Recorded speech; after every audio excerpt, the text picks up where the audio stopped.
तर master mind म्हणून वाल्मिक कराडचं नाव यायला हवं असं संदीप क्षीरसागर यांचं म्हणणं आहे। वाल्मिक कराडला व्हीआयपी ट्रीटमेंट दिली जाते असा आरोपही संदीप क्षीरसागर यांनी केलेला आहे। वाल्मिक कराडला फाशीची शिक्षा झाल्याशिवाय आपण शांत बसणार नाही असंही त्यांनी म्हटलंय।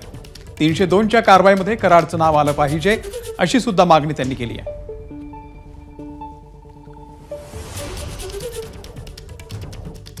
बीडचे आमदार संदीप क्षीरसागर आपल्या सोबत आहेत। दादा, 7ही आरोपींवरती, हत्येतल्या आरोपींवरती मोक्का लावण्यात आलाय, आपली पहिली प्रतिक्रिया? हे बघा, पहिल्या दिवशीपासून जी मागणी आहे की ह्या 302 मध्ये वाल्मिक कराडचं नाव हे आलं पाहिजे आणि ह्याच्यामध्ये सगळ्यांची माने आतापर्यंत 302 मध्ये कट कारस्थान जे नेमलं आहे, मी पहिल्या दिवशीपासून सभागृहापासून या गोष्टी लोकांमध्ये मी तिथं बोलतोय, तिथं अजून सुद्धा ते कट कारस्थान म्हणून मास्टर माइंड म्हणून वाल्मिक कराडचं नाव आलं नाही। त्या कॉल रेकॉर्ड जर सगळे तपासले तर तुम्हाला सगळ्या गोष्टी समोर येतील।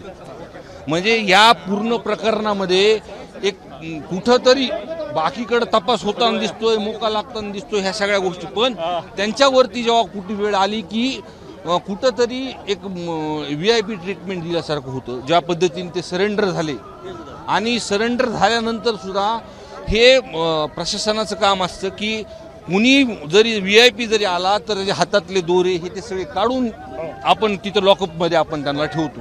तुमच्या ही गोष्ट सरळपणे लक्षात येते आणि फक्त धनंजय मुंडे साहेबांनीच हा विषय मांडला होता की ते माझे निकटवर्ती आहेत आणि ते मंत्री असल्यामुळं कुठंतरी संरक्षण त्यांना दिलं जातंय।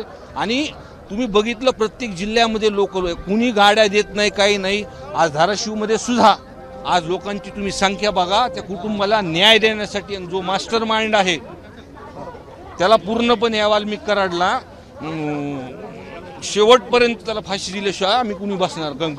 धनंजय मुंडेंचे निकटवर्ती आहेत म्हणून त्यांचं नाव मुख्यामध्ये येत नाही असं वाटतं? सगळ्यात पहिलं आपण दिसतंय ना तसं तुम्हाला, म्हणजे एखादा पहिल्यांदा आरोपी असं दिसतोय की स्वतः येऊन सरेंडर होताना गाडीतून, ही महाराष्ट्राची पहिली केस असेल ही, मग कुठंतरी संरक्षण दिल्यासारखं वाटतंय ना तुम्हाला तिथं। वाल्मिकांचं नाव याच्यामध्ये मोक्यामध्ये आलं पाहिजे अशी पहिली माहिती आता शिकायची, मोक्यामध्ये आलं पाहिजे। 302 कट कारस्थानमध्ये हा विषय आला पाहिजे।